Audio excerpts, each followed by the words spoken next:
So we're over halfway through 2021. Apparently, we need to put masks back on. We all need to get vaccinated, even though the vaccination is apparently what's making the virus spread 50 times faster. You know what? How about you just come out and say you don't know? Okay? I'd be fine with that, Mr. President, Mrs. Vice President, government people, whatever. If you just come out and say, we don't know what to do, I'd be totally fine with that. I mean, I know what to do. And you can go check my video, and I'll put a link down below called Mask or to Not Mask. That is the question. I think I have an answer for the entire world.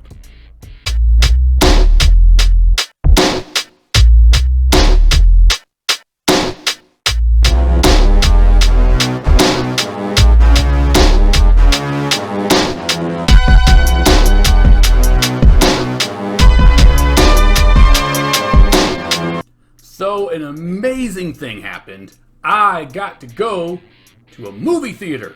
That's right. I actually got to go outside someplace to go sit inside another place with people. And none of us had masks on. We had overpriced popcorn, watered down drinks, and it was amazing. And I got to see, of all things, a new Marvel movie in the theaters. It was an amazing experience. I loved it. Got to see it with the whole family and some friends. It was a good time. I got to see Black Widow, in case you hadn't figured it out. And you know what? I'm going to be different than everybody else out there. I'm going to go ahead and give you my review on the movie first. So, Black Widow, I'm going to say it's a good movie. It is. Good movie. Nothing over the top from what we've seen from the other Marvel movies. It's not the worst Marvel movie. I wasn't bored one bit in this movie. The fight scenes are, I would have to say, the hand-to-hand combat fight scenes are the best ones I've ever seen. It's up there with some of Donnie Yen's stuff. I mean, it's top notch. And yeah, I hear everybody out there complain that, you know, they kind of went overboard with the amount of pain and injury and her falling and stuff, like all the stuff that Black Widow can take. It's a little far-fetched. But people, we're talking far-fetched in a comic book movie, so just shut up, okay, and enjoy the experience. Yeah, they waited way too long to give us a Black Widow movie, and even though it was a Black Widow movie, the Red Guardian and her sister totally upstaged her in this film. In the action that they do, and their actually kind of their storylines and their comedy. Holy crap, their comedy is fantastic. I'm waiting for the solo movie of her sister. She'll probably be, I don't know, they'll probably write her in as the new Black Widow. So whatever, but there was a problem that happened while I was watching this movie. It actually happened at the end of the movie. And it's not because of the hidden scene in the credits or whatever, which you know you're going to get with every Marvel movie. We all know that by now.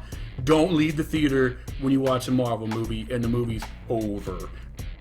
Now that I know there's a big uproar about the hidden scene at the end of the movie, that it was originally, if it was to come out pre-COVID, it was supposed to set up the Disney Plus show Falcon and the Winter Soldier. I think it works just fine afterwards. What they show there is not that significant. It does a better job of setting up a show that's not out on Disney Plus yet, which is Hawkeye. So anyways, I don't care about that. The problem I had is when it was over, it was over. I have been spoiled by Disney Plus and the Marvel shows on there.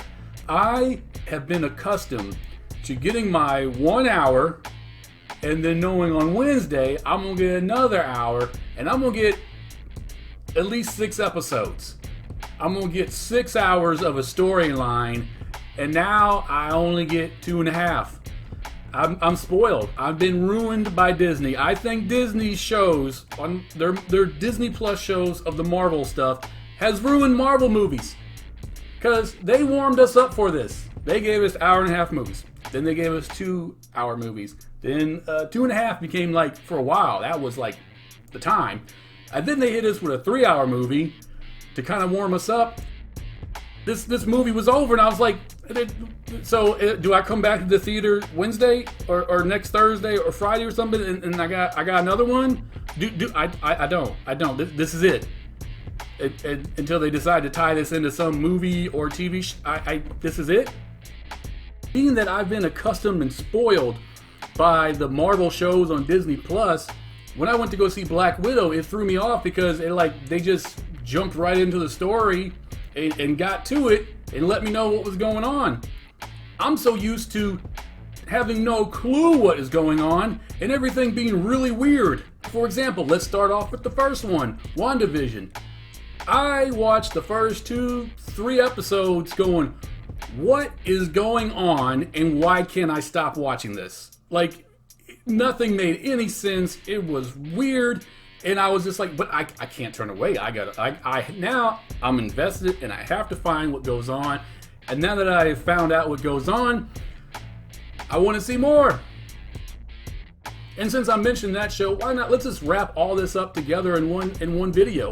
I'm gonna go ahead and rate this too. WandaVision is an mind-blowing cinematic experience.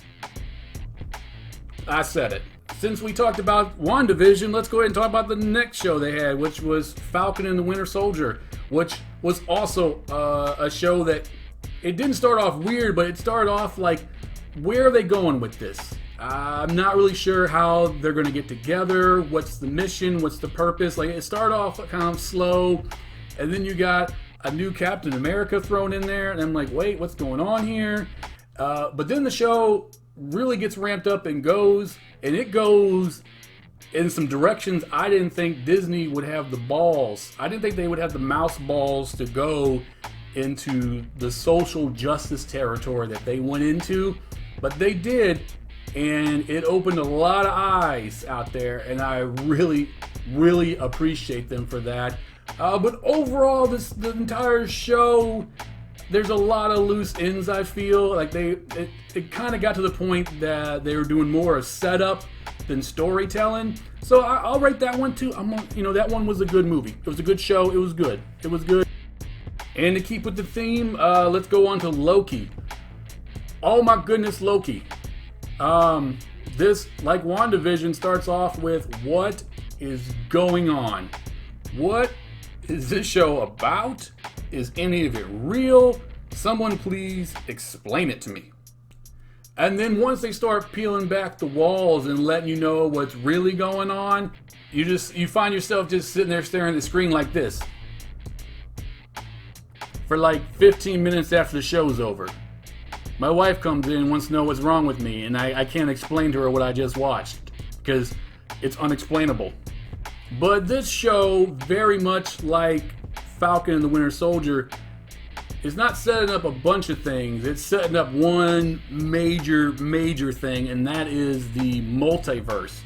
And I'm a little worried about the multiverse because from here, so far, Marvel, you put out a lot of material and people have not had to be comic book nerds like myself to follow along. The general public just needs a couple brief explanations of what's going on, and they're in it and they're good to go. But pulling off the multiverse in movies and TV shows, this ain't Infinity War. This is going to be difficult to do, to translate on a film, but I'm pretty confident that they're going to do it. But I gotta say, I'm a little worried about it. It's complicated, and because of the complicated storylines with Loki and what they are setting up, which is the multiverse, I have to say, rating-wise, it's a mind-blowing cinematic experience. Because we're now in a TikTok generation of instant gratification, and we want more. I mean, look at all the stuff that's coming out. This is a lot of stuff. Never have I watched a story on the screen and been like, okay, I want more story. Give me more story. Give me more story. And I've been spoiled by that thanks to Disney Plus. So Marvel, you guys, I don't know what you're going to do, but you're going to have to really step it up on these movies because your own shows are killing your movies.